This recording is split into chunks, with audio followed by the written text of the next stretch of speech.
We get a sense of how it cut its way through the trees here.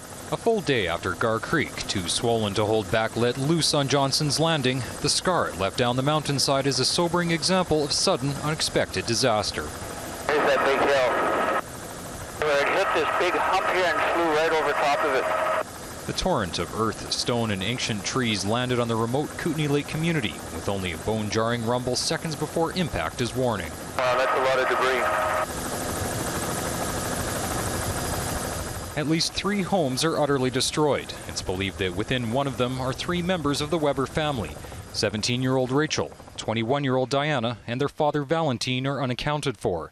The whereabouts of a 4th, unidentified person are also unknown. Friends of Rachel say she and Diana were on a rare visit to Johnson's Landing. She is awesome. She's so sweet and so nice. And I've just recently met her sister. She introduced me to her sister last week on a walk. But they're awesome girls. Unable to do anything but wait, strong friendship goes far when you're helpless. Roll with the punches, try to find out what you can, hope for the best. I mean, I don't know. Negative thoughts. Yeah, Positive. well, I think the hardest part right now is just not knowing what's going on. Yeah. It's frustrating. It's really emotionally exhausting, running different scenarios through your head and trying to think positively and keep everybody else positive. And we're just really hoping for the best, and we want news as soon as possible. Her house destroyed, one woman went looking for her cat and narrowly escaped a second slide. Oh, stay here, stay here, stay here.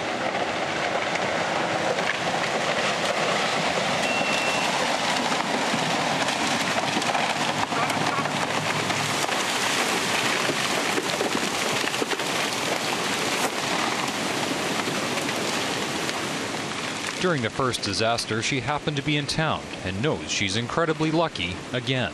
It's like an express train. I mean, this is a tidal wave of muck, and you hear some cracking, but then it's too late. My sister-in-law escaped by inches. She was staying in our little cabin, which is still clear. It's just clear of the slide. The slide stops like inches from the little cabin, and she ran as fast as she could towards our garden, and the slide went past her. She missed. She was saved by inches. Her second, little thought-out response to danger of the day, this time was the right one. When you heard and realized what was going on just 5 minutes ago, what did you think?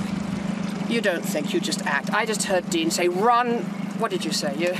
Run. Run. I realized the danger immediately. Another Johnson's Landing resident suddenly doesn't have a home, but narrowly held on to his life. I was just in the right place. I tried to avoid the rocks coming down by running out the driveway, but I came back and got behind the log of our house. And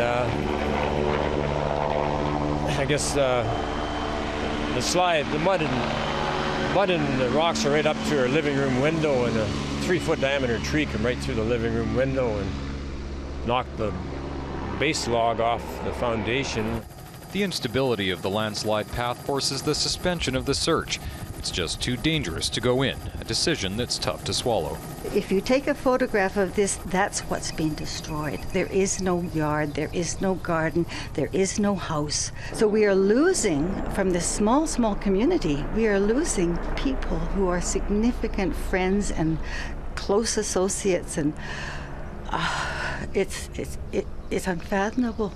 Late in the day, the rescue effort resumes. Vancouver's urban search and rescue team arrives specially trained for exactly this.